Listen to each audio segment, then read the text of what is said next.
আপনার কি first security ইসলামী bank, global ইসলামী bank, union bank, social ইসলামী bank বা এক্সিম ব্যাংকে অ্যাকাউন্ট আছে? তাহলে এই খবরটা আপনার জন্য খুবই গুরুত্বপূর্ণ। দেশের ব্যাংক খাতে এক বিশাল পরিবর্তন আসছে। আপনার কষ্টার্জিত টাকা কি সুরক্ষিত? কিভাবে আপনি আপনার টাকা ফেরত পাবেন, নাকি সব হারাবেন? আগামী কয়েক মিনিট আপনার আর্থিক ভবিষ্যতের জন্য অত্যন্ত জরুরি হতে চলেছে। এই ভিডিওটি স্কিপ করার ভুল একদম করবেন না, কারণ প্রতিটি তথ্য আপনার জন্য এক একটি সমাধান। প্রিয় ভিউয়ার্স, আসসালামু আলাইকুম। আজকের নতুন ভিডিওতে আপনাকে স্বাগত জানাচ্ছি। আপনি যদি আমার চ্যানেলে নতুন হয়ে থাকেন, তাহলে এরকম নতুন নতুন ভিডিওর আপডেট পেতে চ্যানেলটি সাবস্ক্রাইব করে রাখুন। ভালো লাগলে লাইক, কমেন্ট করুন। আর সম্পূর্ণ ধারণা পেতে পুরো ভিডিওটি না টেনে দেখুন। তাহলে শুরু করা যাক। 5টি ইসলামী ব্যাংক একীভূত হচ্ছে।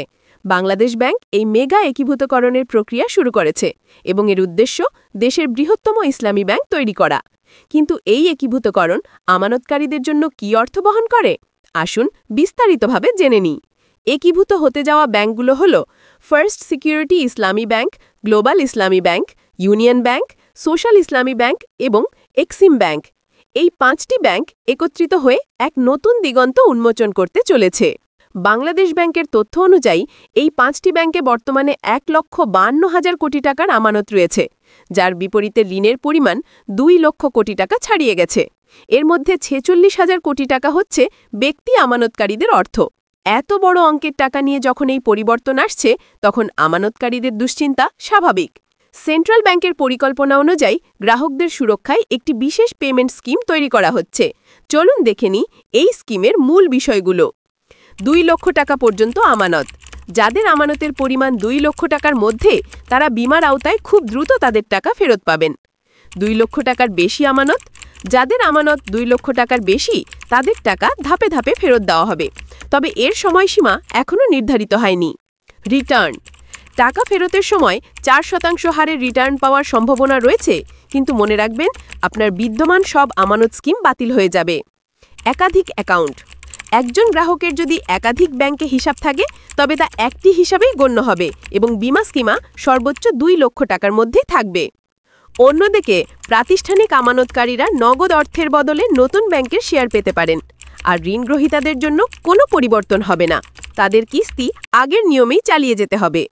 এই একীভূতকরণ দেশের ব্যাংক খাতে এক নতুন অধ্যায়ের সূচনা করবে। একীভূত ব্যাংকের সম্পদ দাঁড়াবে প্রায় 2,22,000 কোটি টাকা। এর পরিশোধিত মূলধন হবে 35,000 কোটি টাকা, যার মধ্যে সরকার দেবে 20,000 কোটি টাকা, ডিপোজিট ইন্স্যুরেন্স ফান্ড থেকে আসবে 10,000 কোটি টাকা এবং IMF, ওয়ার্ল্ড ব্যাংক এবং ADBর মতো আন্তর্জাতিক দাতা সংস্থা দেবে 5,000 কোটি টাকা। এই একীভূতকরণের ঘোষণার পর শেয়ার বাজারে বড় ধরনের ধস নেমেছে। 5টি ব্যাংকের শেয়ারের দাম ফেস ভ্যালু মানে 10 টাকারও অর্ধেকের নিচে নেমে গেছে। সাধারণত ব্যাংক কোম্পানি আইনে সাধারণ শেয়ার হোল্ডাররা ক্ষতিপূরণ পাওয়ার অধিকারী নন, তবে অর্থ মন্ত্রণালয়ের পরামর্শে বাংলাদেশ ব্যাংক বিকল্প ক্ষতিপূরণের বিষয়টি বিবেচনা করছে। তাই যারা এই ব্যাংকগুলোর শেয়ার কিনেছেন, তাদের জন্যও একটি আশার আলো দেখা যাচ্ছে। একীভূতকরণ প্রক্রিয়ায় বর্তমান এমডিদের বদলে প্রশাসক নিয়োগ দেওয়া হবে।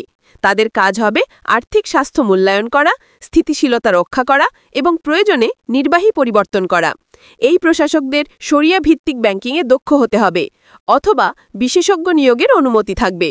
সব মিলিয়ে এই একীভূতকরণ দেশের ব্যাংক খাতের এক বিশাল পদক্ষেপ।